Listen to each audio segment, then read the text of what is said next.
We should. Good thing Stanley's not here. So last time we continued with Castoriadis and began Aristotle, and we read the first part from book 1 on man as a political animal, right? The political community, the polis, and the household.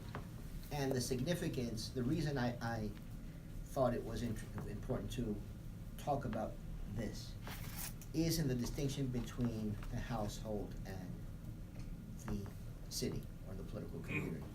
Because one question that is fundamental to today's dilemmas of democracy in the current age, or democratic socialism and so forth, is the position of the workplace or production vis-a-vis this question of democracy. Now, what Aristotle describes here would indicate that politics, and by extension the possibility of democracy, is only appropriate to questions of political questions, not to technical questions. And thus, for example, his notion that the best kind of constitution is some kind of combination of democracy and aristocracy, which means aristocracy in this context would mean, obviously, that you have elections for some offices, because some offices would be primarily technical and not political.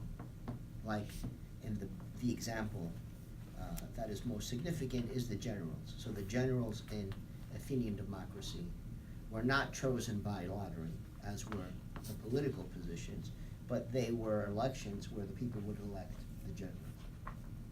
With the idea, because as we said before, the logic of elections is an aristocratic one because you choose the best. And aristocracy, of course, is ruled by the best.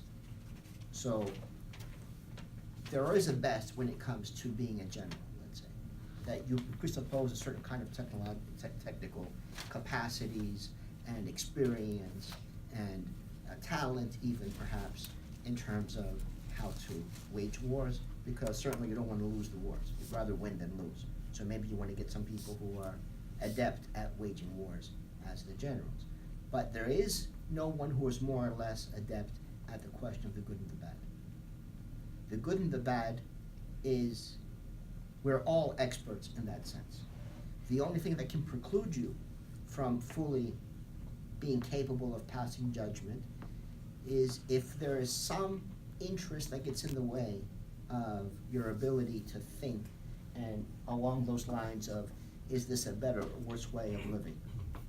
Which will include, obviously, as we mentioned last time, for example, if you are too poor or you are too wealthy, as one set of limitations. Because if you're too wealthy, then for Aristotle, you will be overcome with the fear of losing your wealth.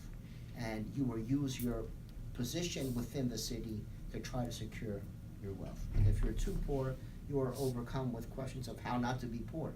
You know, if you need to figure out, where your next meal is going to come from, or try to secure some degree of stability, then politics is not possible. So in that sense, I think, and this is in contrast, speaking of the New School, to Hannah Arendt and her appropriation of some of these ideas. Because she argued, for example, in the book on revolution, that the American Revolution was the best of the big revolutions, the American, the French in the October Revolution, the Russian Revolution, because the Americans were just about politics, whereas the others were concerned with wealth, redistributing wealth, which is, for her, presumably reading from the ancients, not really the object of politics. Which I think is a misreading because, the economic is a precondition. Yes, it's not the goal. The question of the production of tomatoes and oranges is not political in that sense, but the household is the presupposition. You have to not have that anxiety where you're worried about where your next meal is going to come from, or shelter and these kinds of things, to be able to think about the good and the bad. So it's a presupposition. It's not apolitical or anti-political. It's a presupposition for politics to become possible.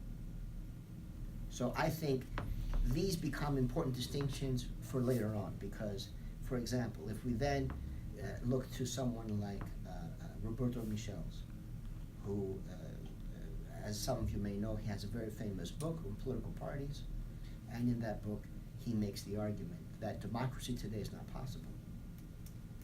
And he makes that argument by studying left political organizations, the SDP in particular in Germany, to show how when organizations become overly, once they become reach a certain degree of complexity and scale, it becomes impossible to run them in a democratic way. And then you wind up having, in a sense, employees of the organization running them. What he calls the Iron Law of Oligarchy. You can try to do it democratically. It might work in the beginning, but once you get beyond a certain amount of money in the bank and a certain amount of members and so forth, it becomes impossible to have equality in that way. So you get some experts. You're going to get an accountant to take care of the money, and you're going to get a lawyer to handle the legal dimensions of the organization. And maybe you set up a school for the organizers to train them how to go out and sell more newspapers or get more members to sign up. And you'll find someone who fits the role to be the representative of the party in the media and go and give press interviews and all the rest. And he says that will become necessarily oligarchical, because the rank and file membership will not have the time and the range of knowledge needed to be fully aware of what they're doing and be in a position to disagree, let's say. Because if the lawyer gives you advice, how do you know the advice is good or bad, in a sense? You know, so all organizations become, he says, oligarchical. Democracy is not possible in this kind of a society, bureaucratic, modern, complex. Here, if we want to, you know, at some point later in the class, start discussing some of these ideas, the question of what is a technical versus political distinction becomes fundamental. Because certainly because to be a lawyer is a kind of technical activity, or to be an accountant, or to, you know, that's a technical. The question of the good and bad is well beyond that. So in the good and bad, there's no best necessarily to have. So it becomes a question of how you organize the technical things from the non-technical, what's the political dimension of the organization from the practical, and how you organize it. And, you know, as we see here, one could not be, let's say, a member and be a practitioner, as we talked about with the police, for example, and the other bureaucratic positions in the city. You know, as Aristotle noted, only the slaves were allowed to do these jobs, because you cannot be both a citizen, someone who is active and equal, and be in a position of executing the will, let's say, of the city, because number one, it can put you in a position of coercive authority over other citizens, which would negate the principle of democracy, that all citizens are equal. And equal in a different sense than what Marx talks about, of course, in the Jewish question. We'll get to that. And secondly, it would presuppose a kind of subjectivity, kind of demeanor that was in conflict with the kind of person who's appropriate to being a citizen, which is someone who is capable of leading and being led in turn. Whereas for someone to be a police, you want them just to be servile. It is you subservient to the will of the citizens. So you want someone there who is completely servile, who simply does what they are told, rather than someone who changes that according to, you know, which names get picked out of a hat or for the rotation. So I think these are important themes. The question of what is a political versus a technical question. Is democracy only appropriate or possible in politics? Because again, then if we talk about worker co-ops, for example, Can you really have a democracy when if it is and to what degree is it technical? And to what degree can you isolate the technical dimensions of the production of whatever it might be from the broader normative political elements? And this is an important point because, as we know, in places like Yugoslavia, for example, where they tried workplace democracy, it ended up more times than not that you still had the engineers or the people who were otherwise at the top still were the ones who had the majority of power, or whose opinion counted much more than the others, and for obvious reasons. So how can you now that becomes a very difficult question, how you can have that. Can you have workplace democracy or not? When we read later on about the workers' councils in the Soviets, obviously it'll be another level of, all cooks can govern, obviously, but too many cooks spoil the stew, as they say, in terms of the actual, so it's the difference between cooking and governing. All cooks can govern, but not everyone can cook. So we'll see some of these. When we do cancel communism in the Soviets, I think it's an important question. Because it doesn't go both ways. It doesn't go both ways, in terms of on some issues, there is a best on some issues.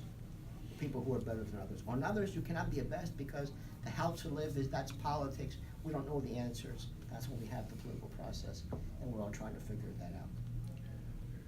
So that's all is I think, an important set of distinctions.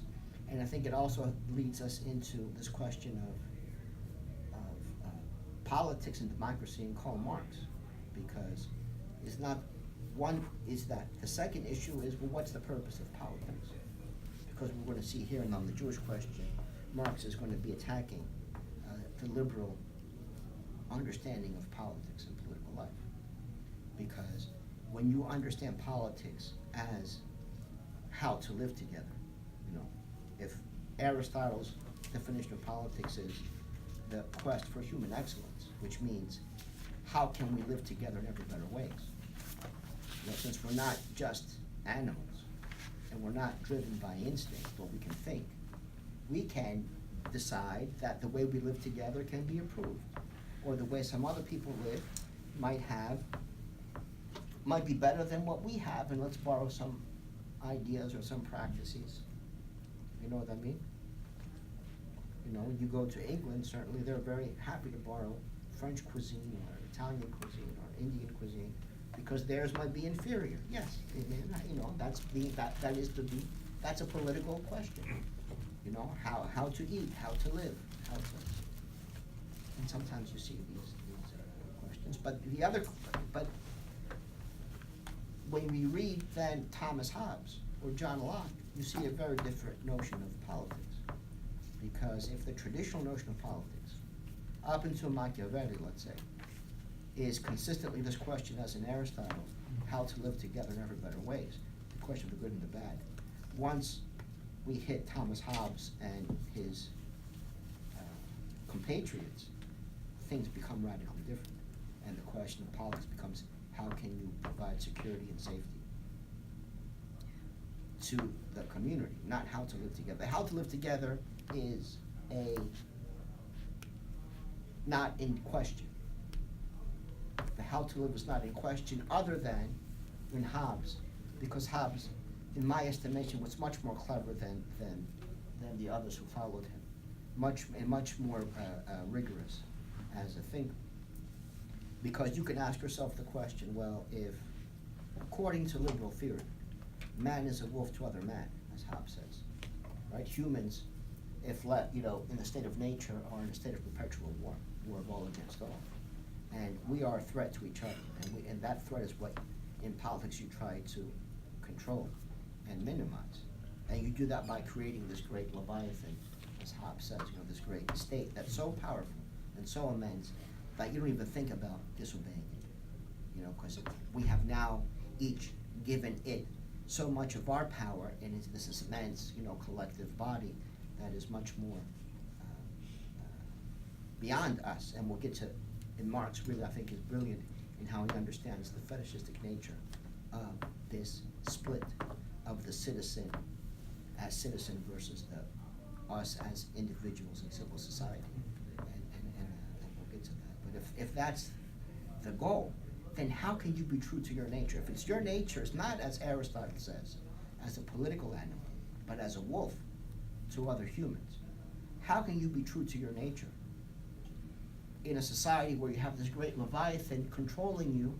You know, you cower in fear to this great power. How can you be as true to your nature as a wolf? And that's where I think really the question of the market is fundamental, because in liberal theory, fundamentally the market is not necessary or preferable to other ways of organizing things because it's more efficient.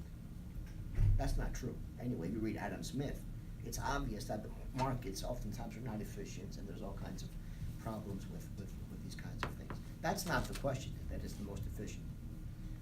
For Hobbes, is because that's where people can go in this context of the modern world, you know, the Leviathan, and be true to their nature.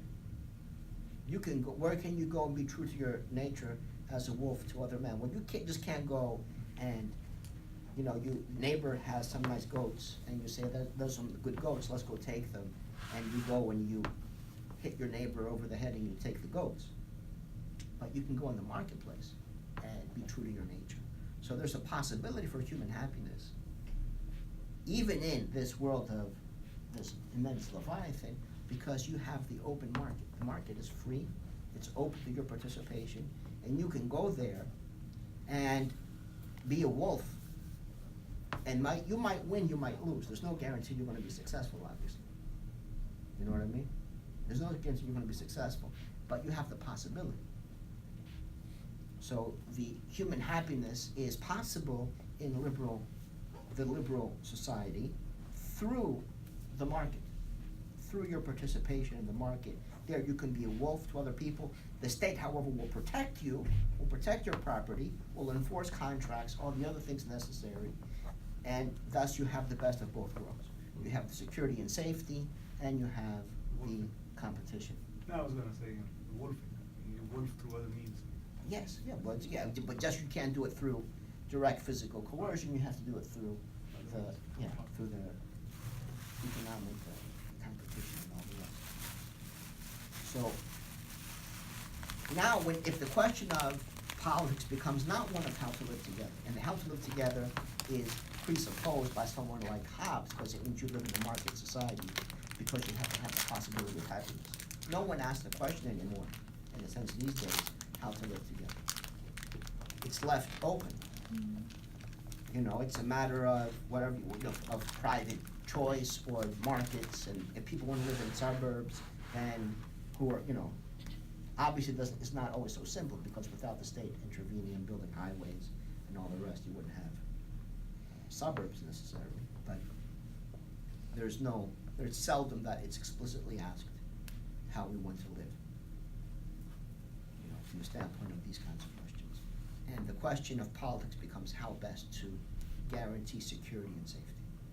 It's in this context, I think, then the question of the Jewish question, Bruno Bauer and Marx's response to Bauer really are possible, because it's the reduction of politics to a technical question of security and safety, safeguarding, as it were, our rights of life. We know that in liberal theory the basics are life, liberty, and property, which is, in the last instance, property first and foremost, because you own yourself, and thus you have the right to yourself, and by extension that which your body has produced, which is private property. Comments so far? Questions? I just think about, I was reading something about neoliberalism, and what's his name, Hayek? And like epistemology, that basically it's a notion of epistemology, that the markets provide transparent knowledge, and that anything that interferes with the markets interferes with the functioning, with the role of this knowledge. So in a way, it's kind of like, it's this wolf, it's what is the most aggressively successful in a sense. Or what the reason why this knowledge is transparent is the idea that it's providing the answer to where this force lies, where this wolf element of aggressivity is being channeled in a way. Well, I mean, depends what you mean by market. The market as a place is what we're fundamentally talking about. You can go to the place of economic production and distribution and so forth, and you compete in that space with other people, other interests, other firms, whatever, and then you have winners and losers. And there you can be a wolf. I mean, Ford wants to put GM out of business and vice versa, and that is part of this. Then is the question of the market as a mechanism for distributing goods and services, that through supply and demand and prices going up and down and so forth, that is the most effective and efficient way of allocating goods and services. Now you find, of course, both arguments in liberalism. What I'm saying is the first one is the most fundamental. For people like Hobbes, it's not because the markets are the most efficient means of allocating oranges, let's say, or how many oranges should you produce in relationship to apples or pears that make it preferable. It's because there you can maintain the possibility of human happiness by having this space where you can go and be a wolf to other human beings, and it doesn't violate the protection of your life, liberty, and property. Let's say. The question then on the how regulated or not the markets are is in part a function of that. Now, because you can say, from the standpoint of liberalism, you have to preclude the formation of monopolies, not only because, it might be, you can make the argument because if you have a monopoly, they're able to unduly influence, let's say, prices. You don't have competition. That's certainly not perfect competition. Or you can say you have to do it because now you have precluded people from participating in the market. You have precluded some people from being entered the market and having open access to the market and being able to compete with others in order to have be true to their nature as wolves to other people and have the possibility for happiness. So if you allow, I don't know, Standard Oil to control all the oil industry in the United States, or Bell Telephone, to control all the telecommunications, you are in effect precluding people from being able to compete in that market, the market of whatever, oil or telecommunications or what have you. So it has to be open to some degree or the other. Not because because you could say, look, when it comes to telecommunications, having a monopoly might be the most efficient way of doing it, because who the hell is going to build all the power, put all the telephone lines up and do all this infrastructure and so forth. Sometimes it works better when you have the monopoly and you can justify those kinds of expenses, but you have to have the openness, let's say, from the Hobbesian standpoint, so people can be true to that wolf-like drive that we have as human beings, according to the liberals. So, but always, you find, of course, also the efficiency arguments that markets inherently create inefficiencies. And if you take a class in your classical economics, they'll draw those graphs on the board, and they'll be, when they draw the thing, this will be the inefficiency because you fixed bread at $1 a loaf and didn't allow the market to regulate the price properly. Does Hobbes historicize this drive, the wolf? No, not at all. No, he thinks it's human nature. Yeah. The critique by Marxists is that. Yeah. If you read C.B. McPherson, Theory of Possessive Individualism, his critique of people like Hobbes and the others were that they were taking humans of a particular moment, a particular type, and universalizing them as being somehow, humans as a whole, human nature. So the Marxists are much more, of course, attuned to the historical conditions that create these kinds of And we have, of course, all, I mean, there's so many examples from Marshall Sahlins, Stone Age economics, to Pierre Bourdieu's early work, in Algeria, Bourdieu in the early 60s went to these villages in the mountains of Algeria, and of course they were completely un-wolf-like from the, it was just the opposite. When people were kind of trying to get ahead, they would be shunned by the community. What's wrong? What's wrong with this person trying? So just a quick thought. So this distinction between techne and politics, Yes. which you very Yes. cleanly showed us from Aristotle and how it's changed from Hobbes and all that. So what it tells us about what it means to be political and democratic today has also something to do with trying to curtail, I'm just saying, trying to curtail the realm or ambit of this technical thing where experts can reign, right? Yes. So politics is to question expert Yes. domains. Yes. Right? Because anything that is deemed to be technical is also ultimately political, except if you see, and going back to how you put Aristotle, he seems to view the human being in that techne realm as a pure executor of things, right? Right. Not actively interpreting, what it means to add more salt in Yes, making yes. food and therefore causing hypertension, let's say. I don't know, Right, I'm right, just right. saying some crazy stuff, right? And because as we teach, for example, when we teach, it's always a questioning of expertise, and in some way that is also very political, and we have to allow for that. At the same time, you jockey for some kind of a space to Yeah. build knowledge with you in the front of the class or something like that. Well, I mean, yeah, it is. I mean, I think, something like academia or teaching is fundamentally a craft. Mhm. It is not political, there's a political dimension, obviously, in terms of what kind of outcome you strive for and how the process is organized. But in effect, it's a craft, and it's all, it's you as the craft person, with your, that's why I hate why I hate the PowerPoints and all these things, because, and I like this chalk, because Yeah. it shows the message, that it's, it's handcrafted, it's not something that you buy ready-made and then, you just click the things, and I see now, of course you could go back to someone like Harry Bray from Monopoly Capital and de-skilling, and how many academics today are completely de-skilled to the point where, I've had students tell me more than once that, our class was canceled because the projector wasn't That's right. working. That's right. So the That's professor amazing. canceled the class because the projector's not working, and all you do is stand in front of the. Well, that professor really Huh? didn't want to teach that Yeah. day.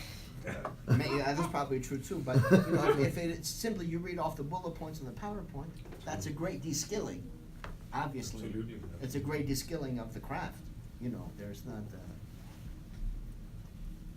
it's like, IKEA bookshelf rather than, you get a carpenter and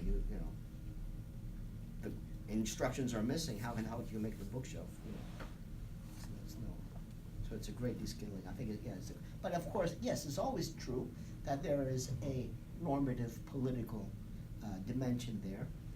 Max Weber in Science as a Vocation says, obviously, the fact that we are academics or we are scientists already is making a political statement that we think this is a good way to live, or a noble pursuit, this pursuit of knowledge.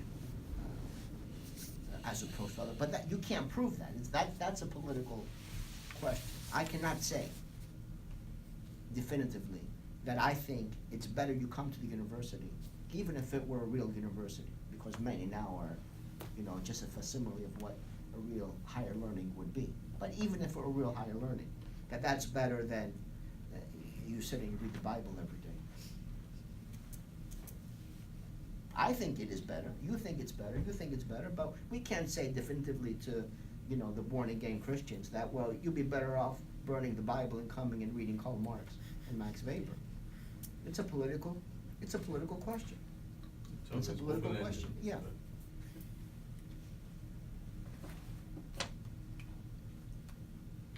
might be happier then. I mean, you know,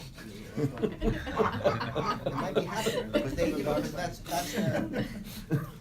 one of the great Greek words is chazocharumenos, which means someone who's so stupid they're happy all the time. happy from stupidity. So you can say, well, you know, it was like my friend Chris, you know, in the Matrix, the red pill and the blue pill. You can't prove to take the red pill is the superior way, you know, maybe, because someone says the blue pill, okay, you know, that's the question of politics. Now, once you choose the pill, then you got then you have, we're not going to say every interpretation of Marx is equally good, obviously. Or every interpretation of Max Weber is equally good. There might be better ones and worse ones, and more appropriate and less appropriate, and more thoughtful and less thoughtful. You know, there you have expertise, you have a technical dimension to the process. But to make that decision is a political one. Now, if the city takes the decision that,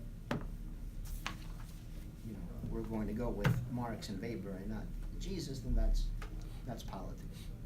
So be it. Well, it does at the school level, though. Huh? It does at the It does at the school level, yes. Yes, it does at the school level.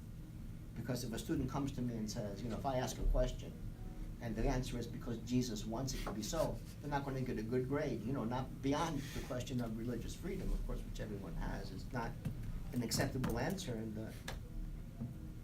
you know, why do we have politics? If I ask that question and I say use Karl Marx or Aristotle to answer the question, and say, well, it's God's will. That might be true, but it's not a good way to answer that. You're not going to pass the class. So that's a political judgment right there.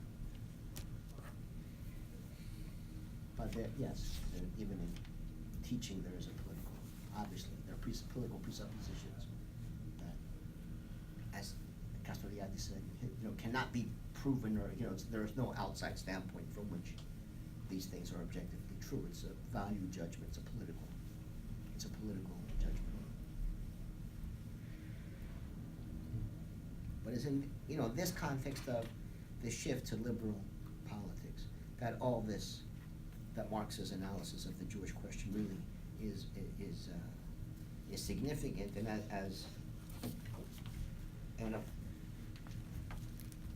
we read the first part 1. Part 2 is not useful, and it gets into a little bit, you know, spiritual, you know, the Jews have to practice. Before you move on to that, I want to go back to Hobbes. Go ahead. If I understood you well, you're saying that Hobbes' whole libertarian theory stems from his analysis of human nature based on the elite only? No, that's C.B. McPherson says, Oh, that's what Hobbes is doing is reifying a particular type of human being of his day as all of humanity, let's say. His argument is that he's being a scientific, and he's using Newtonian physics as the example. Bodies in motion tend to stay in motion, bodies at rest tend to stay at rest. And from that he deduces a whole concept, a whole theory of human nature. And, you know, that we are fundamentally utility maximizers, self-interested. And as an extension of that self-interest, we choose peace over war when it's possible. That's rational for you and I to prefer to live in peace rather than in perpetual war. And we will give up some of our liberties and freedoms for that possibility of peace. But then what I raised was the question of, well, how can one, if it's true what he says, that we are by inherently, you know, it's in our sinews that we are wolves. We are self-interested and we always try to get ahead, and we are competitive and all the rest. How then can you be true to yourself in that kind of a society? And his answer is, you have the market for that. You have the market for that. The state politics will guarantee your rights, so you do have peace in that sense, but you still have the market, which is free and open, and you can go there and be true to your nature and compete, and you have there the possibility of happiness. You don't have security, but you also have the possibility of happiness and being victorious in that competition of wolf-like activities. So also in a sense for Aristotle, whereas a human being is in a way constituted through how they're inscribed in the society, or how the society, in a way, constructs human nature. Here, in Hobbes, human nature precedes, and it's because of a particular human nature that then all society must be constructed. Right. And again, Aristotle was similarly, humanistic in that sense, that he can, but his human nature was not that we are wolves, obviously. His was that we can think. And because we can think, we are not doomed to live together in only one way, or, we're not just simply driven by it, but we can ask questions, have doubts, make some decisions about how we think we should live. And that's politics. That's completely alien to Hobbes and the liberal tradition, the tradition that we're living within today, and the notion of politics within today. Because it's, that's still the only game in town, by and large. That part is gone, and what we have is, we are by our nature utility maximizers, driven to compete and to become better off and, more money or more possessions or more status or whatever, and it's within that reality that we have to make. That's why we have politics, because you need some security or protection from foreign enemies and protection from each other, and contracts that are guaranteed and all the rest, to have then some stability, although we still have the possibility of happiness because of the free market. Well, I think that as bad as I feel about what Hobbes is doing, he's taking a theological perception of man, of humans, as being flawed, almost coming from the idea of original sin. Yes. And when He was not you get religious, by the way, the, not at all. the market emerges from this idea of man as brutish and competing like a wolf. Yes. And then it comes, so what you get is a marketplace that supplants democracy. That's true. Mm. That's true. Although Hobbes himself was not religious, and he was taken to task by a lot of the clerics But of the day but he's because of how- taking it yes. from a religious basis that tells you that man is flawed, that he's sinful, that he's bad, rather than a kind of liberal notion of man as inherently good. Well, Say, the liberal notion is not that man No, is it's inherently not good. that. It's not a value judgment. He's saying, right, human beings by nature. I mean, it's like saying, well, if you take a class in economics, it's a point of departure in economics that everyone's a utility maximizer. That's a Hobbesian, right, whole economics, that's a Hobbesian position. It doesn't necessarily have some kind of religious underpinnings, that we are utility maximizers. in the sense that his whole theory is based on his description of human beings, I don't accept that description of human beings. I don't think that man is inherently a wolf or a Yes. competitor. Yes. Yeah. So then you We don't can agree accept on the that, market. yes. You can agree on that, that you're not alone in that, obviously. Aristotle would say the same, Marx would say the same, Rousseau. Rousseau, even Karl Schmitt would say, Yeah. even the fascists, in a sense, would say the same too. But that's why I think I think that is the liberal notion. It's not Hobbes was presenting it in such a negative way, whereas the liberals say people are good. No. Liberalism, unless you talk about some modern interpretations of what is liberalism, and it's, well, people are not as selfish as, but liberalism takes that as a point of departure, that human beings are self-interested, utility maximizers. And because of that, you need the state to keep them in line, to provide peace and security. Yeah. Well, I think it, like his notion comes out of the English Civil War, which is That's where true, he yes. came up. Yes, Yeah. yes, certainly it was a great influence. Yeah. And his notion of composite authority, how you don't have to have a king, you can have a parliament, and it's just as sufficient. We'll talk about, today, I think maybe we'll talk a little about theories of kingship, because the kind of reification identified here by Marx, in terms of the kind of split you find in contemporary societies between us as members of civil society and political society, and the concrete and this abstract nature of each. And as human beings, we only exist in an abstracted sense as citizens. our concrete existence is purely in the context of civil society, and the vulgar utilitarian world. And he wants to undo that split to make the political not just abstract but real. We have real political capacity and liberation, not just in the abstract sense. All of that fundamentally, I think, has its origins in notions of kingship coming from English law, because the first notion of kingship we find in law is Christ-based, in that the king is concurrently, in English law, is on the one hand, he is a human being, obviously, right? He has, they have a biological mother and father, and they have to eat, to survive and drink and all these things. But at the same time, they are the representation of Christ on earth. They have a divine character as well. Then, somewhere in the 13th, 14th centuries, becomes transformed into secularized. And the question is, well, what are the two bodies? It's the question of the two bodies. And the great book on this is Ernst Kenstorowitz, The King's Two Bodies. It's the title of the book. It's a wonderful example of political theory. And he was a principled person, from what I've read. He was in, he resigned his position in protest during the 50s in the Cold War, and people being pushed out because of their political affiliations. He was at Berkeley, I believe. Stood up for the people being pushed around. But, the secularized version then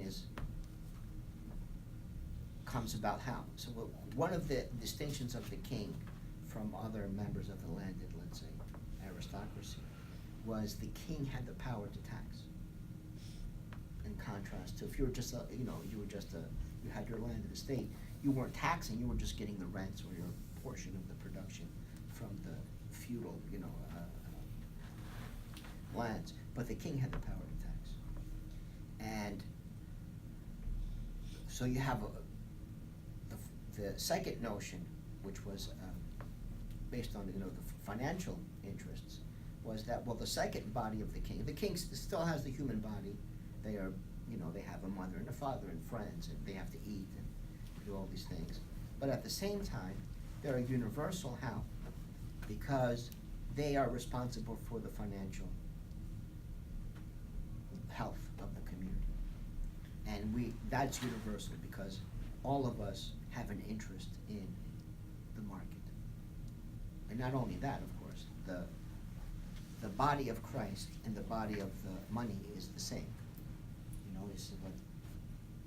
Because if you have a coin, the value of the coin is beyond the material composition of the coin itself. You could rub some of the metal off, you could scrape, and the value does not change, let's say. And if you disfigure it completely, maybe it's no longer recognizable as a coin, but the value of the coin is not reducible to its material. And you could make the coin using a different metal, for example, and it would not change the value of the coin. So time in nature, one of the great, the reason why the coins and money are so important is because they don't decay. The value stays regardless of what happens, and is as our friend Slavoj Žižek will term it, a sublime object. He talks about the sublime, Kantian notions of the sublime, which is something that is more true than the thing itself, is in you even more than your full self, which is in the Marxist language. We'll get to that in a minute. In Marxism, it will be something like socially necessarily libertarian. Beyond the physical characteristics of the commodity, you have its exchange value, which is not reducible to its use, and how fresh or not fresh the food is, or You know, you like that particular, maybe you have an allergy or whatever, all that might be true, and that says something about its use value. But the exchange value is a product, as Marx tells us, of socially necessary labor time embodied, which is an abstract capacity. It's an abstract capacity, quantity that is, you know, it's beyond the physical characteristics of the peach or the pear or the apple. You know, it's something in it more than itself, as Zizek might say, it's a sublime object.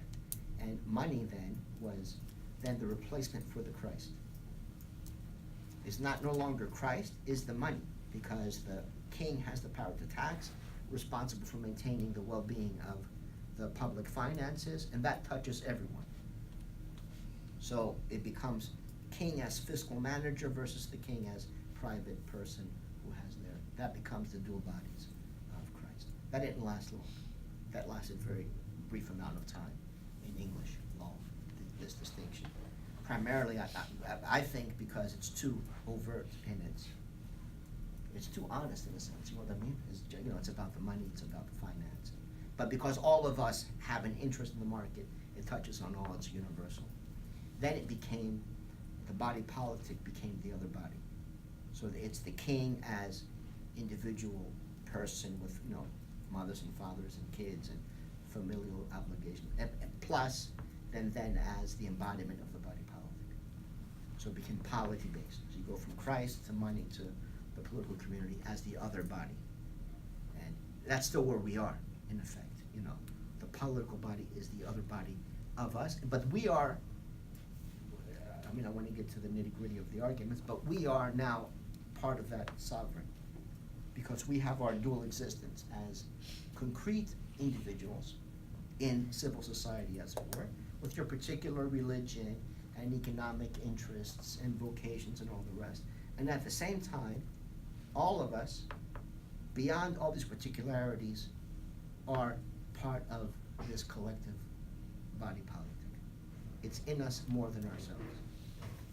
You know, and if you ask someone, you know, why we give a shit about the people in Florida? The hurricane was there, some people are drowning, who cares? Well, we're all Americans. They, you know, well, how is it that we're the same? Are we the same because we, you know, but fundamentally, beyond all the particular differences, there's something in us more than ourselves that makes us part of the same body politic. And it's not, you know, it's an abstraction, but it's not unreal. It's a real body, as it were. You know, it's a real thing. It might be imaginary, but it's not fake. I mean, it doesn't exist. It exists, but not in the same way that we as private individuals exist. But maybe we have to get to the arguments and the Jewish question. I think, you know, Marx never got to writing his theories of politics or analyzing the state. He died too young, you know, because he would have to be still living now, I think, to fulfill his plan of however many volumes that he was going to write about capital and the rest. But things like this give us a good idea, you know, good glimpses as to what his political sensibilities were and, you know, how he viewed contemporary politics. Even though his views evolved, right? Because this was early Marx. This is early Marx, but I see a lot of overlap also with a later Marx. You know, in some ways is when you see the break in Marx. Because the early and young Marx is, for, you know, someone like Althusser, the break in when Marx becomes a Marxist is much later. You know, it's when he writes the preface and the contribution of the critique of, you know, the Grundrisse, and then you have to exclude also the first chapter of Capital. So it's still too Hegelian, Althusser said. But other people see it much earlier. You know, if you read you know, my friend Stathis Kourvilakis has a very nice book on philosophy and Marxism. And he has the argument that it's not an epistemic break, but a political break in Marx. It happens much earlier. It's already happening here. And it's Marx is influenced by, and it's a much more interesting history because it's how Marx was influenced by certain poets like Heine and others who were very influential and changed his political sensibilities in a significant way. So I think the political sensibility here with the latter Marx is pretty consistent. And the way of understanding that abstract concrete split between political society and civil society, between the state and his critique of Hegel, that's here, for example. I think you can see it also in the much latter works. So, and I don't think you can understand this fully without then taking account of what he would write the next year at the 1844 manuscripts in Commodity Fetishism and in Capital too. Because you could ask the question, well, what makes it possible? Why all of a sudden, whereas politics in the time of Aristotle, or in the time of Machiavelli even, was very concrete and immediate. So Aristotle understood, not only Aristotle, but everyone at that time understood, that you cannot be in a position where you have all this money and still be a citizen. It's in one precludes the other. The idea was you are who you are. You exist as a concrete whole, and that cannot be abstracted away. You cannot just presuppose away who you really are from your political. Today we do that all the time, in terms of ourselves, in terms of the notion of someone who is a public servant, but at the same time, a private, what does it mean for someone to be a private citizen? It would seem to be a contradiction in terms. Someone is a private citizen. But what we have today is a notion that, well, all of us have two modes of existence. One as self-interested members of civil society, where we're in competition with each other. And at the same time, we also exist as fellow members of the body politic of the nation, let's say, where we exist in a harmonious way. And we have a common fate and a common destiny and all the rest. Now Marx is saying that to the degree that that is true, it is only true in an abstracted sense. It's not real in the way that our real lives are filled with division and competition and antagonism. Now, how can you understand that without getting into this question of, for example, exchange value and use value? How can you understand the historical emergence of that very unusual way of thinking, if not by linking it back to the historical emergence of the commodity form as a measure of wealth, as a way of wealth appearing in the world, and how widespread it becomes at a certain point in time? Because you had commodities, of course, even in the classical world, but commodity exchange was not as widespread as it was much later. And that becomes very important, I think, from a Marxist standpoint in understanding how these ideas are made possible and made popular. Because if you go back in time and you explain this to Aristotle, for example, it would be completely unintelligible in many, in very important ways. How can it be you are both one thing and the other thing concurrently, when those things are in many ways antinomies? We are all part of the same community. Not in the community in the way he would think of it, which is that we live together, because we don't live together. It's not anymore the city and the people who live together in one place, because presumably we are part of the same community with the people in Texas, the people in Idaho and North Dakota. So in one sense we are one people, only in that abstract sense, that beyond all our differences there's something deeper that ties us together. This is a very mystical, abstract way. And how is it that we're all persuaded to think like this? Well, Marx would say, I think, because we have already thought that way in the context of commodity fetishism. We already take these ideas as given in commodity, because when you go to the because what does it mean, commodity fetishism? It doesn't mean people are tricked or bamboozled into not understanding, for example, where milk comes from. Commodity fetishism doesn't mean you don't know that there's a cow somewhere and they milk the cow. But that can happen too sometimes. And some years ago I had, disagreement with my wife because I said something like, people don't know that tuna is a fish. They've only seen it in the cans. If there's not a picture of a fish on the can, they don't. And come on, you always overstate these things, and it's not true. It's okay. Go to work tomorrow, then ask your people at work.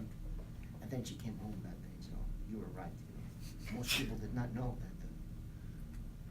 that the tuna is a fish and it comes, that's something, that, yes, is, but commodity fetishism does not Not the chicken fund of the the sea.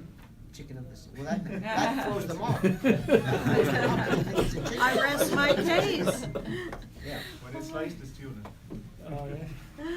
But how many people have seen like the actual tuna fish? Nobody. Not that many. Well, yeah, but, because either you see it sliced, Yes. even if it's Yeah, fresh. enormous. Yeah, or you see it in a can, you see the whole fish, it's not. Charlie the tuna. But I think it was a generation that didn't remember. Yeah, that's an older generation Yeah. commercial. Yeah, You know, that this dates is- us, this is doesn't the it? modern It sure world. does. But it's not that mainly commodity fetishism. It's a kind of misrecognition, but it's a misrecognition not in the head, as it were, but in practice.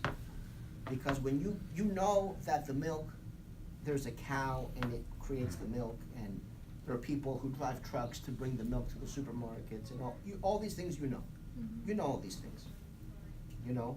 But when you go to the market and exchange the money for the milk, what your actions are saying is that these two things are the same. These two things are equal.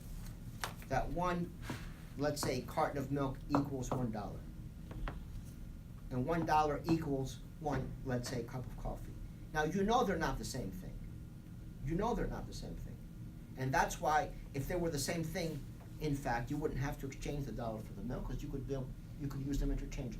You know, you want, to drink some milk, you could use the dollar and drink the dollar, but they're not the same, obviously. So in terms of its material specificity, they're completely unequal. They're not at all equal. They're completely different. But our actions assert that they are the same. So that is the distinction, is the split between what goes on in the head and what happens in the body. Because as Marx says in chapter 1 of Capital, the actions are social, but the minds remain private, as it were. You see the distinction? Is not a kind of intellectual trickery that you don't understand what's going on. You do, but what your body does is completely separated from what goes on in the mind. Your actions are as if they were the same. And that as if act is the fetishizing act. Is similar to, if we go to our friend Freud and psychoanalysis, what is a fetish? A fetish is the same as this. There's commodity fetishism in Marx, and if you have, someone says they have the shoe fetish, you treat the shoe as if it weren't a shoe, as if it's more than just a shoe, let's say, right at something beyond that. It's completely the same logic.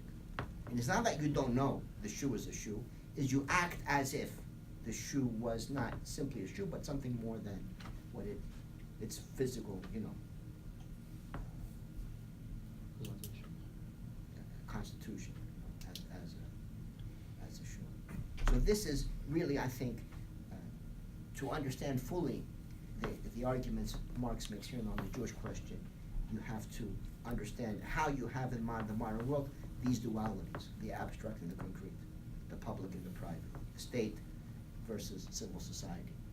And what it means and why it is that these ideas become so prevalent in the modern world in stark contrast to the world of the ancient world, of the medieval world, where you didn't really have these kinds of dualities in politics and the way people were thinking.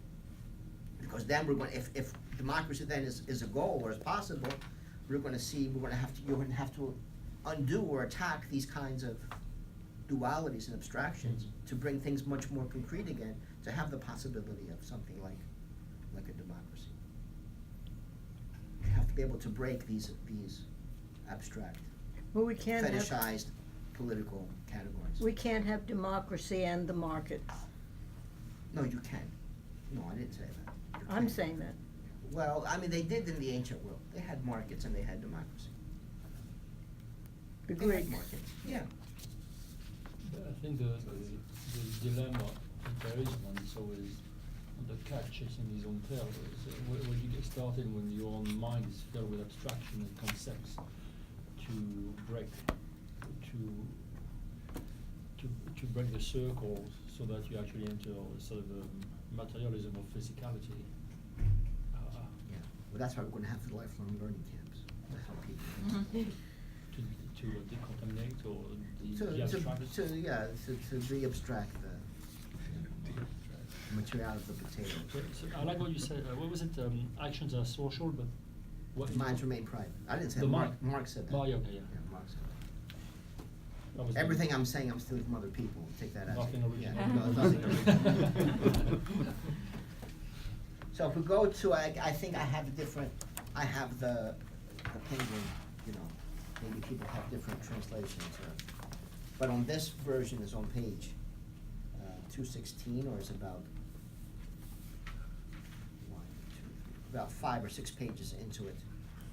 And now, as you know, Bruno Bauer was one of these young Hegelians, you know, part of Marxist milieu of those days, and he had written a piece on the Jewish question, which, as people may know, in Prussia at that time, Jews were not considered to be citizens; they didn't have full citizenship privileges. So people were demanding to become full citizens. Very reasonable, you know, understandable position. And Bruno Bauer was critical of that because he said, you know, how can we liberate the Jews if we ourselves are not liberated? And why would not the Jews want the liberation of all, rather than their own, you know, just to liberate themselves as a specific group? He was critical He was- of, He was critical of, yes, of the demand for equality, because he's saying you're not really attempting at liberation. All you want is recognition by the state for your own particularity. So so why you want us to help you? If that's all you want, then it's, you know, it's your particularity at stake. Whereas what we would, let's say, the premise is what we would want to be working on collectively is our liberation as a whole, not just the right to remain as particular in the context of, let's say, Prussia of that time. So this is again early, high up on page 216 in my version, which is 4 or 5 or 6 pages into it. In other versions, when Bauer says of the opponents of Jewish emancipation, their only mistake was to presuppose that the Christian state was the only true one, and not to subject it to the same criticism as Judaism. His own mistake lies clearly in the fact that he subjects only the Christian state to criticism, and not the state as such. That he fails to examine the relationship between political emancipation and human emancipation, and that he therefore possesses conditions which can be explained only by his uncritical confusion of political emancipation and universally human emancipation. Bauer asks the Jews, do you, from your standpoint, have the right to demand political emancipation? We pose the question the other way around. Does the standpoint of political emancipation have the right to demand from the Jews the abolition of Judaism, and from man the abolition of religion? So he's saying, well, Bauer didn't go far enough in his criticism of things, because, in fact, yes, it may be true that those opponents to the Jewish question made the mistake of taking the Christian state as an inherently, you know, unavoidable, let's say, right, or objective statement. And then Bauer's critical of that, of course. He does not want a Christian state. He wants a secularized state, a state that is liberated from, not the state, but people who are liberated from religion and have now the possibility of becoming more fully emancipated. And Marx says, well, that might be true, but you're not going far enough either, which is the critique of the state as such. You know, it's not just the Jewish religion that is particular, or it's not just the Christian state which is particular. The state itself is problematic. You know, the state form in itself is problematic. And you want to talk about human emancipation, you're going to have to tackle that question. Or as Nicholas Poulantzas much later would say, you can't talk about political power today without talking about the state.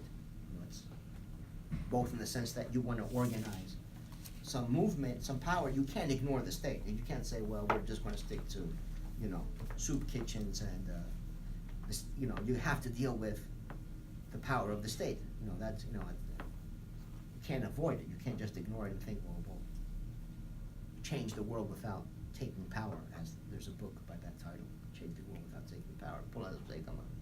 You can't do that. I mean, you have to recognize the reality of how politics is organized. And Marx has a similar argument here. You want to talk about the limits of politics, you can't not talk about the state as such. You can't just say it's this one particular state that's problematic, because the state form as such, as he'll argue, is very problematic. And he goes on to say, the form in which the Jewish question is posed differs according to the state in which the Jew finds himself. In Germany, where there is no political state, no state as such, the Jewish question is a purely theological question.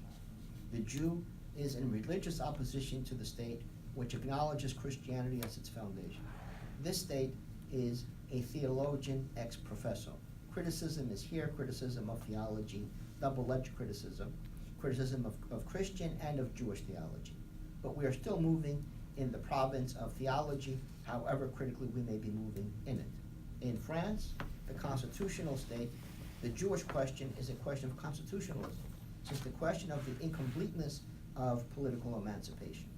Since the apparatus of a state religion is preserved here in the formula, albeit an insufficient and self-contradictory one, of a religion of the majority, the relationship of the Jew to the state also retains the appearance of a religious theological opposition.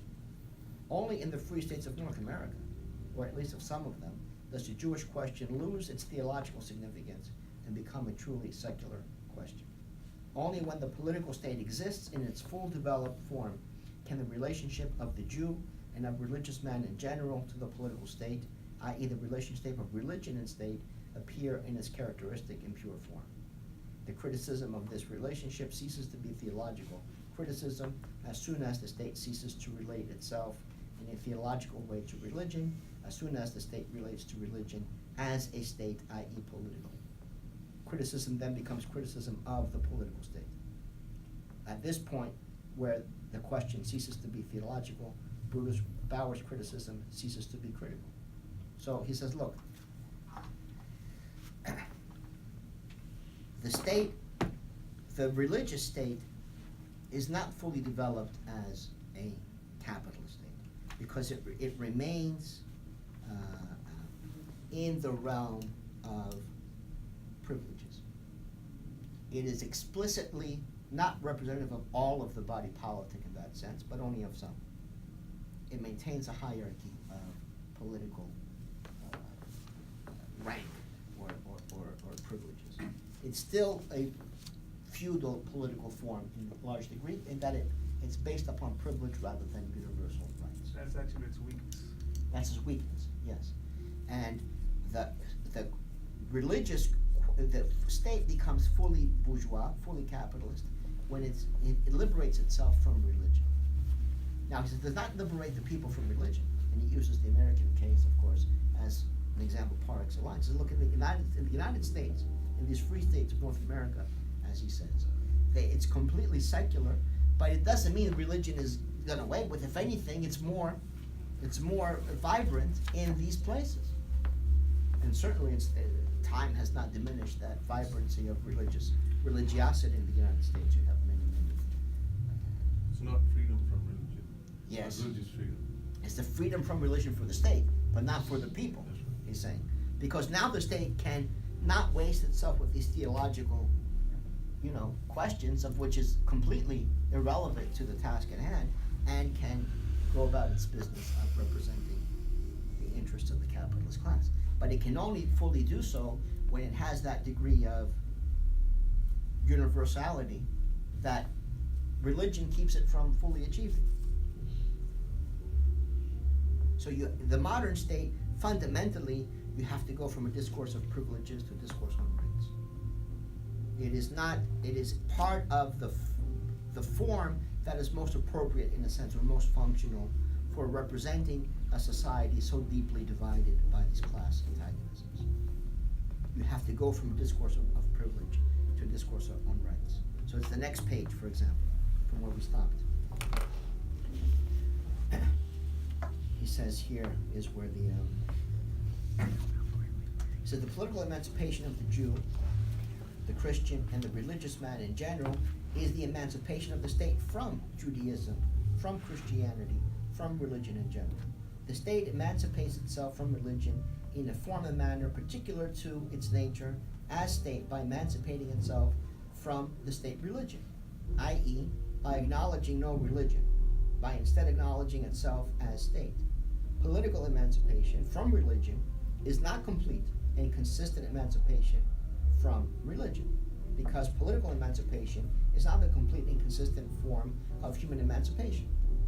The limitations of political emancipation are immediately apparent from the fact that the state can liberate itself from a restriction without man himself being truly free of it. That a state can be a free state without man himself being a free man. Bauer himself tacitly admits that when he poses the following condition for political emancipation: all religious privileges, including the monopoly of a privileged church, would have to be abolished, and if some or many or even the overwhelming majority still consider themselves to be obliged to fulfill their religious duties, then they should be left to them as a purely private affair. So you have to go from the public function of religion as a state religion, the state's theological function, let's say, that you have to get rid of that for the state to become fulfilled, and the question of religion and religiosity becomes a private matter, becomes simply a matter of civil society. Now, does not mean you liberate, of course, people from religion, because now it's completely in the realm of civil society, and the state is free to pursue its broader project of representing the capitalist class, of fulfilling the obligations of bourgeois society. I have a question. Yeah. I'm still a little confused. So Bruno Bar, so he is not, I mean, he is asking the Jewish people why should we bother with your demand for emancipation, because, I mean, until and unless you yourself emancipate yourself from slavery or Right. everyone from slavery, Yes. right? So this last thing that you just said, is that Bauer's position, that to have a secular state, that he goes beyond that too? Or, No, he doesn't go beyond that. All right. That's Marxist criticism. And Bauer, the furthest he goes is that he's critical of the Christian state. So he's saying in effect, he's saying to the Jews, don't ask for recognition from the Christian state. Let's get rid of religion altogether. Ask for a secular state. Yes, for the secular state. Marx says, well, that's not going far enough, because the state form in itself is extremely problematic, keeps us from becoming emancipated as human beings, number one. Number two, you yourself already recognize in what you wrote here that still you're going to have the problem of religion, because just because you take it from the confines of the state, it still remains a private affair, as it were. It still remains an issue within civil society. So even then you haven't, even if your goal simply is to liberate human beings from religion, you still haven't done that. Mm-hmm. In effect, Marx's critique is going to be, why pick on the Jews when that's the notion of emancipation that we have in general today? What the Jews want as a political emancipation, as limited as it is, and we can all agree on that, that's what political emancipation is understood as these days. So it's not particular to the Jews. It's a general situation that what the Jews demand as emancipation, and we could add any number of categories today. You know, what do the other groups demand today from the state? They want recognition, equality, equal rights, as it were. Do they make any demands for substantive changes to the content of politics? Any demands to change the state form? No. That's liberalism for you. That's liberal, yeah. But don't pick on the Jews for. I mean, yes, that's what but that's what everybody wants. It's not particular to the Jews. That limited political horizon of what we want is equality on that level. Because then, what do you mean by equality? By equality, you mean that everyone is treated the same, regardless of your actual. There's a difference to the equality we have under, let's say, Athenian democracy, where the citizens have equal levels of participation in politics. We have the lottery, and we take turns doing the different jobs. From equality in the sense that when you go to the Department of Motor Vehicles, they treat you as an abstracted individual. Because if you go with a cane, and you have problems moving around, they're not going to say, sir, come to the front of the line. You don't have to wait in the line. They're not going to do that. They're going to treat you indifferently as if you were the same as everybody else, even though they know that's not true. They know that you're not the same, but it doesn't matter.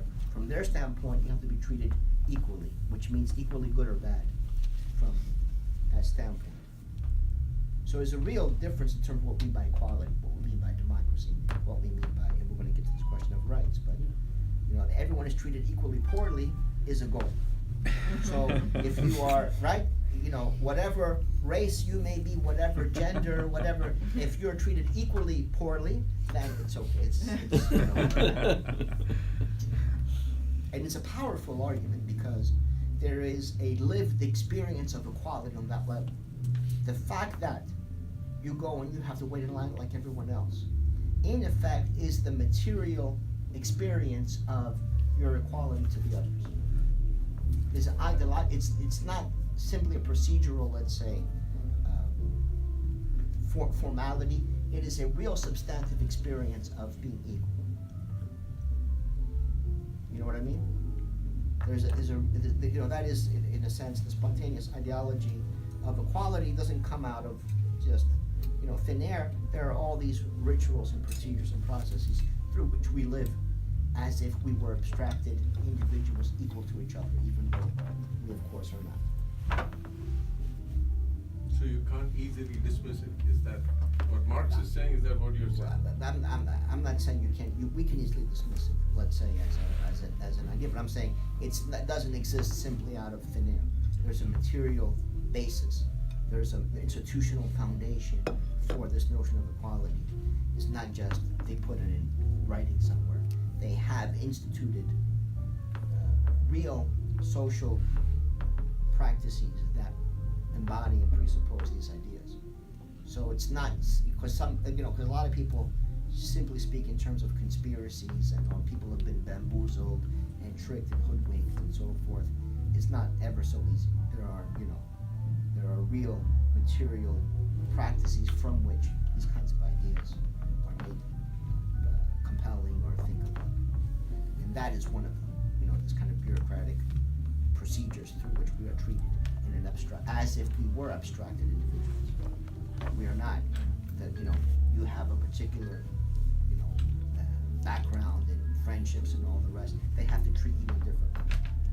And if I'm in Greece and I go to wait in line of bureaucracy, but I have a cousin or brother-in-law who is connected, and I call, right, and they bring me, you say, oh, that, that's corruption.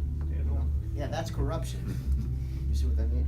But it just means you're not treated indifferently in that sense. You're treated as who you are. Is it an advance over abstract individuals or equal kind of? Yes, I think it's an advance. Ideology is an advance, yes. Because you keep things on the, and then you can say, well, okay, let's have some, it's not that we treat everyone indifferently, no. We're gonna have other ways. Equality has to mean more than that. And then, okay, let's talk about equality then in a more substantive sense.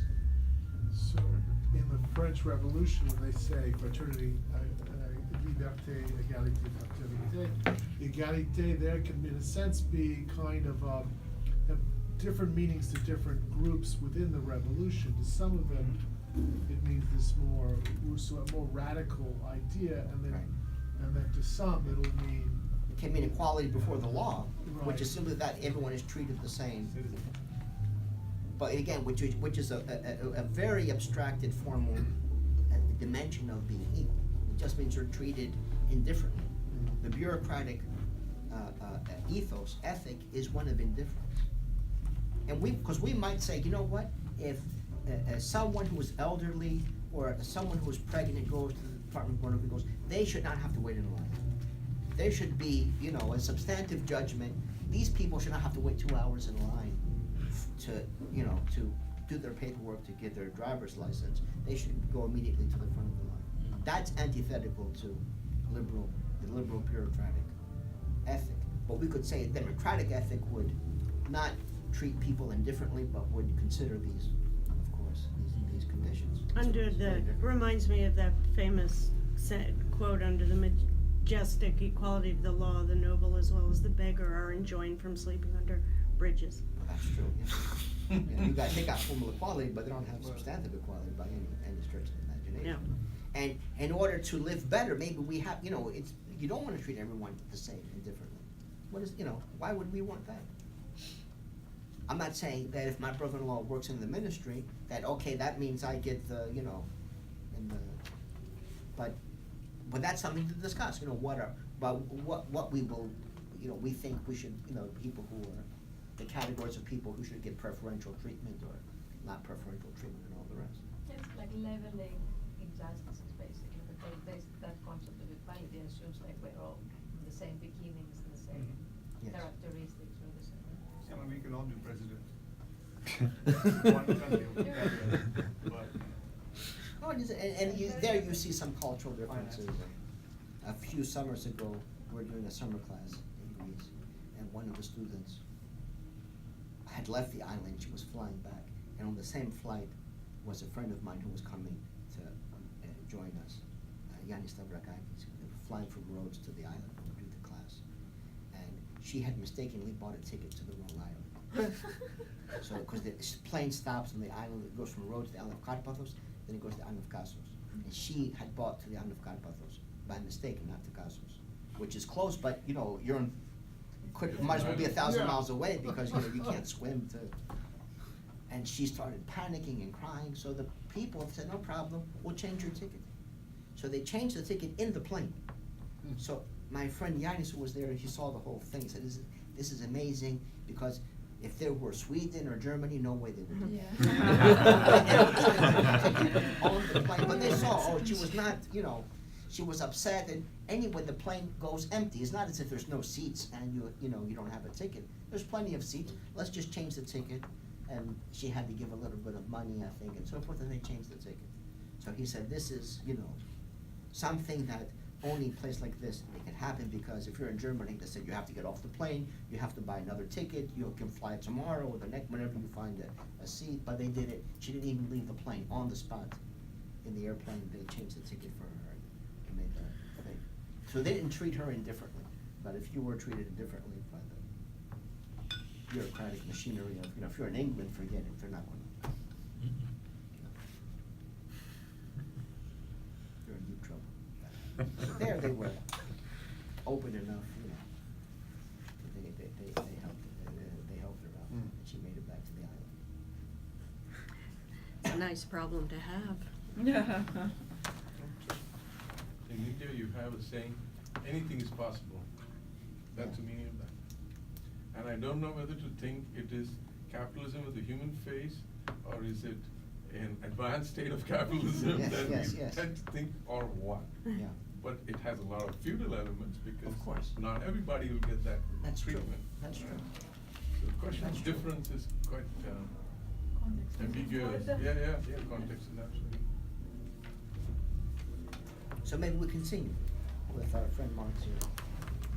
Let's go, and I think we're not gonna get, because the time is running, and we're not gonna get even through the Jewish question, let alone the critique of the Gotha program that we have. Next week, by the way, I'm not gonna be here, but people will fill in for me. I have, they're giving an award to Daniel Gakas, who I think some of you know, who wrote the book, Detroit, I Do Mind Dying. But he's one of the he has been in one of the editors of Cineast, which is a well-known, magazine on film, to the left of center, I guess, far to the left of center. So But, somebody else will teach the class, or yeah. will move the class a little No, further? someone else will week teach. later? I think my colleague Jose Hara will come Okay. and discuss Rosa Luxemburg or Michael Pelias or Art. For Gramsci too, I won't be here because I'm going to be in London for the Historical Materialism Conference. But I'm less concerned about that because we have so many Gramscians, in the group that everyone can handle Gramsci. But even though when people used to ask me when we first began the journal situations, what's your political, because they want to know where Maoists were, and we weren't, Trotskyists we're not for sure, we're not Maoists. I would say we're left Luxemburgists, and which was not, I think, not untrue. It was, because Stanley that's not a bad description of our political sensibilities, let's say, as opposed to being Stalinists or Trotskyites. But nonetheless, we haven't done a lot on Luxembourg, so I would have wanted to be here next week to discuss. But Gramsci, everyone can. Well, we're gonna go ahead and discuss. We the still have a lot to second do. phase of What did he say we're doing next week? Well, we'll see how it works We're out. doing Luxembourg. We'll see So how it works out. Luxembourg. Yeah. But next week they're giving an award to Dan, and they asked me to go and it's the same time as the class to say something. It's 59th Street, not far from here. I can't be here and there confronting, you know, only the king. Yeah, I was gonna say. Send a different body. Actually, it's interesting. But Michael will, Yeah. Michael Yeah, will. we read it, The spirit will of say, it. the spirit, yes. last year. Last year? Yeah. It's short. It's true. But this is in the Greek Yeah. film, there's a film festival every year, Greek film, so they're giving him an award for his stuff. It's in the film.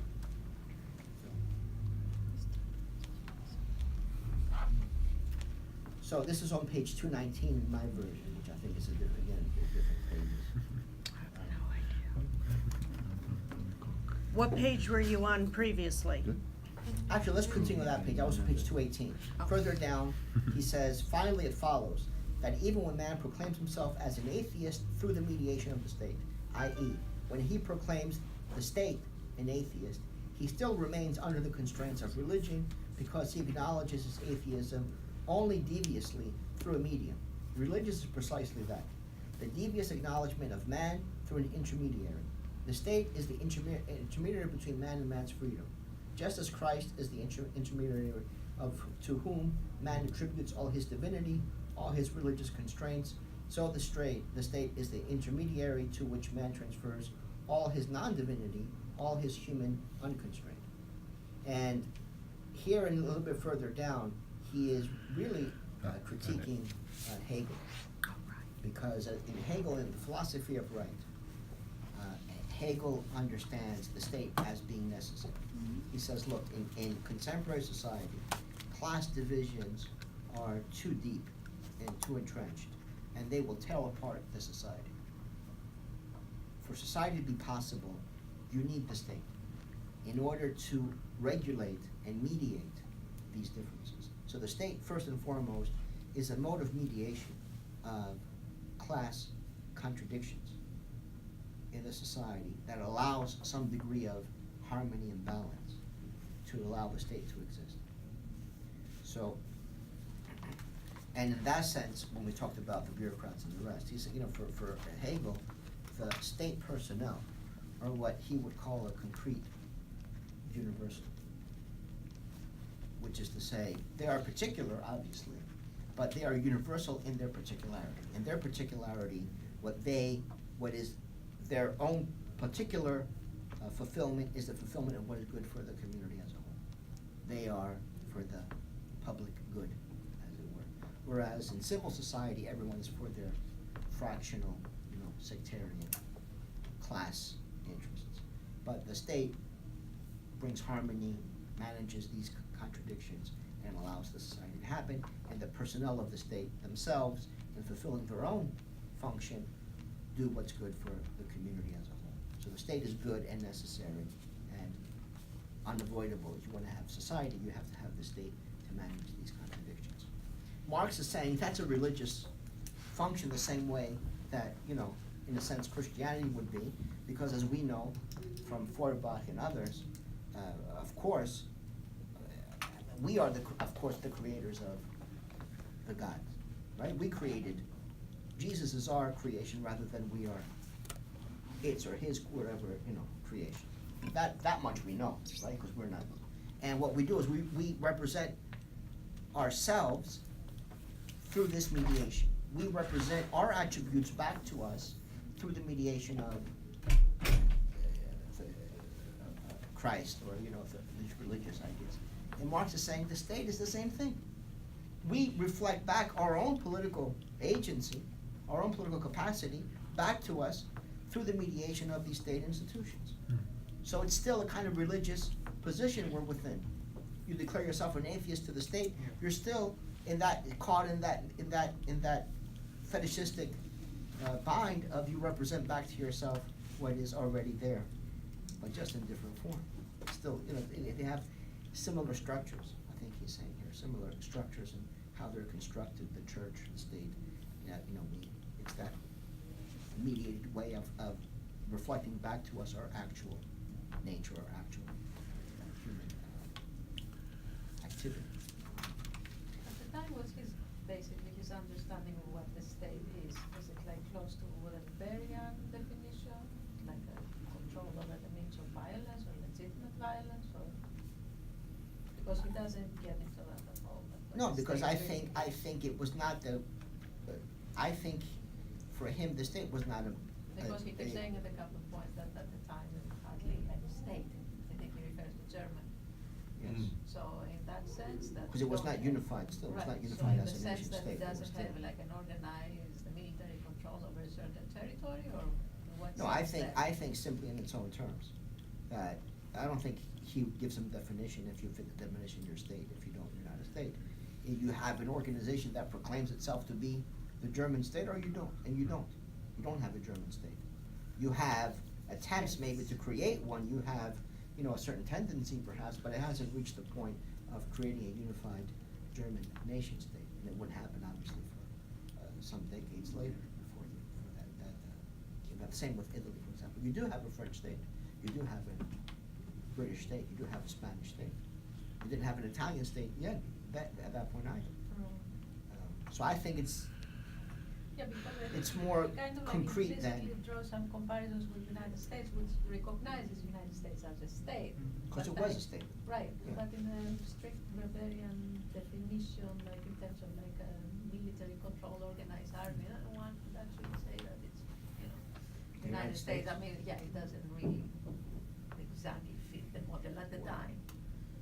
I think that Marx is much more concrete, it's much more materialistic in that sense, in that we don't, if the United States exists, it declares itself.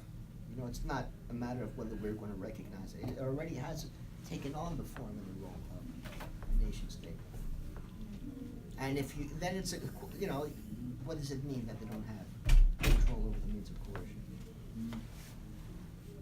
Well, at the time at least, I mean, you really had way much more like freedom in state, and we were talking about the United States. Yeah, but that doesn't come in conflict with Weber, because for Weber, the way I read You it. don't have like a centralized control, it's a more traditional way that we understand European. I don't think that's in conflict with Weber's definition, because I don't think Weber presumes that the only form of violence that exists in that society is in the hands of the state. I think what it means is, only in the hands of the state do people see the use of violence as being legitimate. So in which case, you could say that it doesn't matter if it's centralized or not, you have militias or you don't have militias.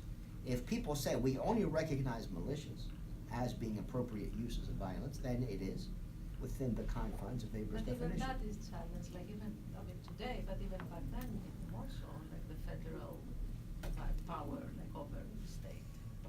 But anyway, we were But then playing this is a with question, ideal but times of that's what simply a state question of is, what exactly. in that moment of time is seen as legitimate. And there is, obviously, whatever that is, there is that notion of this use of coercion by the state is legitimate. And I don't know that any non-state use of coercion would have been seen as legitimate. You know what I mean? Yeah, my understanding is like that his emphasis is more on the political centralization of the control means of violence. Again, I think it's much more direct that in Prussia, they had a regime and they had, there you can say the Jewish question is a political one because you want recognition from the state. There was no German state as such, so we can't talk about it. So there it's only in the abstract. It remains a theological question because there's no actual existing state, political state to address, to demand, let's say, equality or equal rights. You do have in Prussia, but the Prussian state was a Christian state, and thus you have there, of course, those other issues, that has to liberate itself from religion to become fully realized as a bourgeois state or as a liberal state. So there you can see, let's say, maybe some similarities with Max Weber in terms of the necessity of that kind of indifference in front of the law to be able to fully realize its function as a class agent. So here he is breaking, like I said, with Hegel and the others. He sees the state as an agent of the capitalist class,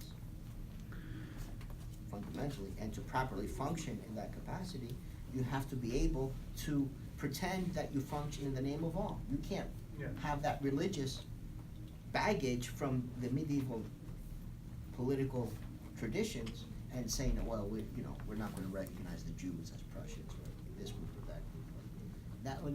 Then you're in trouble. You know what I mean? You have shot yourself in the foot from that pretense of universality that the bourgeois state has to have in order to become fully realized as a capitalist state. So I think he implies that ideological role for the bourgeois state. Yeah. Justify what goes on in civil society. I think so. And if you have equality, is it equality only in a very formal way? It's not substantive. Because then he goes on to talk about the abolition of property requirements, let's say,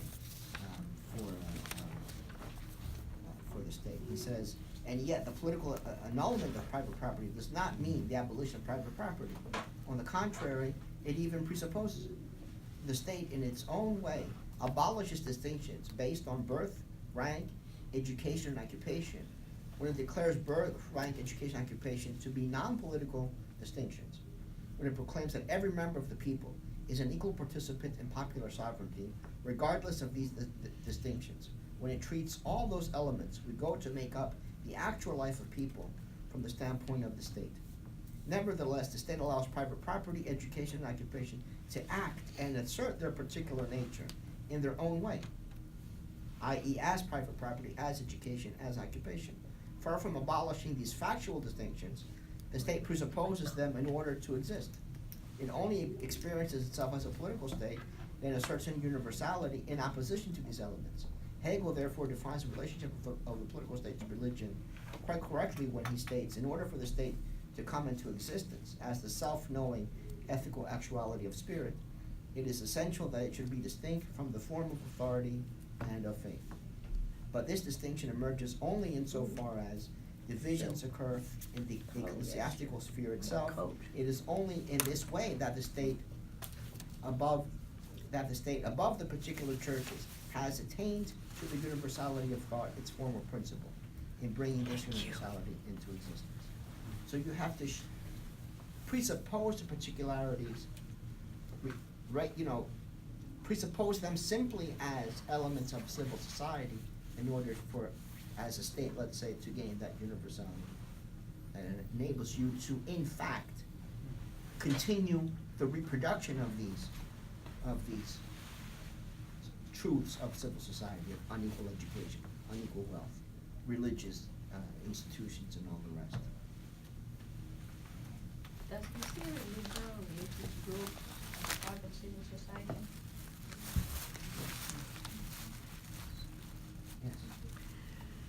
And that's just, it's not Marx, that's the way society understands itself.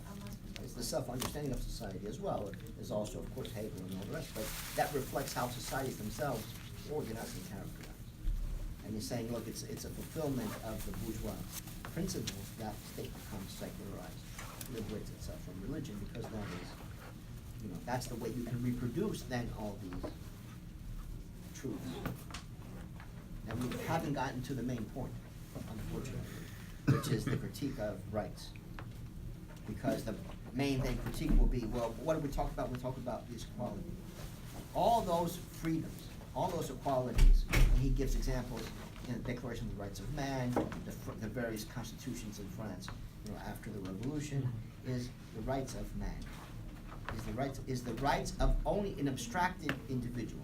You mean, sorry, when you say the rights of man, you mean because I need to recognize my rights, or because somebody's giving me my rights? Well, the state, yes, it guarantees your rights, but it's not your rights as a concrete person in civil society. Is the rights of man, is the rights of in an abstracted sense. So is the rights to do what, he says? To live in civil society as an isolated, self-interested monad. That is the rights that you are given. It's not political rights. You don't have the right to political power. You don't have the right to political participation. What you have the right is to have your property untouched by others. And by extension, your person as well, because you own yourself. You own your body. That's what it means, he says. And it's a very vulgar and very low level of freedom or emancipation. Because we simply, the only freedom you have is not in politics, as a human being in civil society, to be able to enjoy your property as you wish to enjoy it. But then, Agamben comes and says, even the term human then is violently vague. In other words, human can mean That's true. you have a right to your language, to your, to your thought. Or I can just say, that's not the only thing that's your property, is your physical body. And I can, again, deprive you of anything but your the most basic physical existence. And in many ways, this question follows directly out of this distinction, because you reduce people to bare life. You take away from them any degree of political capacity and any degree of political inclusion, let's say. So they're simply treated as bare life, as bodies, who are feeble, who need to be protected, let's say, perhaps, or whatever the case may be, but they're no longer political subjects. In a sense, it's already happening. We, in that sense, when you talk about the camp, and the ubiquity of the camp, already here you have what you have, let's say, in the camps, which is that we as citizens are simply reduced to bare life, in a sense. We only exist as these Objects. as these monads in civil society, and we're not in any way have any political rights. We don't have any rights in terms of actually being active in politics, actually being, part of the process through which things get decided or determined and all the rest. We're simply to be protected, to be sheltered, possibly, feeble. We need the state to, we don't protect ourselves, we rely on the state for protection and all the rest. Same as if you're a refugee, you're understood as being not capable of politics.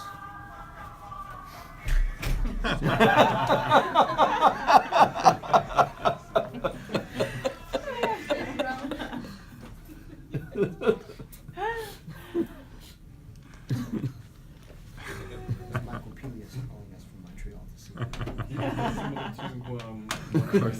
that. No. Patrick Moynihan? Yeah. All the stuff about the welfare and, no. I mean, you could say that it's a symptom of the same kind of a process. But, no, this is on a much lower level, this kind of, this question of nihilate life. But people, but let's say you have, why, when they have all these advertisements, send the check, people are starving in Africa, and then you look at the images they show, it's people who are feeble, Right. and, lying on the ground, the flies, all over them, and have pity on these people. They are, you reduce them just to the level of bare life. There's no honor there, there's no political capacity, they're just people to be pitied, and okay, send a check, and maybe we'll give them some food, or whatever the case may be. But he's saying, and I think in that sense here, Marx, that this is how we are too, from the standpoint of the state. We only exist in that sense as bare life, as these monads in civil society, that we, maybe in different levels of comfort perhaps than, when they have these images of the poor refugees and so forth, but there's no political rights themselves. Because if we say, to solve poverty, let's give automatic weapons to all the that would be, let them take the matter into their own hands and see what they can do. That would solve the problem, yes, that would solve it, one way or the other. I mean, I think it wouldn't work, I mean, it would work in the sense, because they would wind up being killed by the state, because of the gunfight today. You know, the state is gonna win. Yeah. And- An AK isn't what it used to be. No, but my point is that we don't, you know, that to say that these people can govern themselves, as it were, that they are political subjects in their own right, and, you know, they should be active in the process, that never occurred. Part of that not occurring is the way that they are. It's already there in the rights of man versus political rights, and Marx, in the last paragraph, which is a very nice one, in this first section, I mean, we can read it quite, you know, they're not gonna kick us out of the building. He says here, all emancipation is reduction of the human world and of relationships to man himself. Political emancipation is reduction of man, on the one hand, to the member of political society, of civil society, the egotistic, independent individual, and on the other hand, to the citizen, the moral person, which again only exists in an abstracted sense, in a fetishized way. Only when real individual man resumes the abstract citizen into himself, and as an individual man has become a species being in his empirical life, his individual work and his individual relationships, only when man has recognized and organized his forces proper as social forces, so that social force is no longer separated from him in the form of political force, only then will human emancipation be completed. So he said, you want to have human emancipation, you have to undo this divide.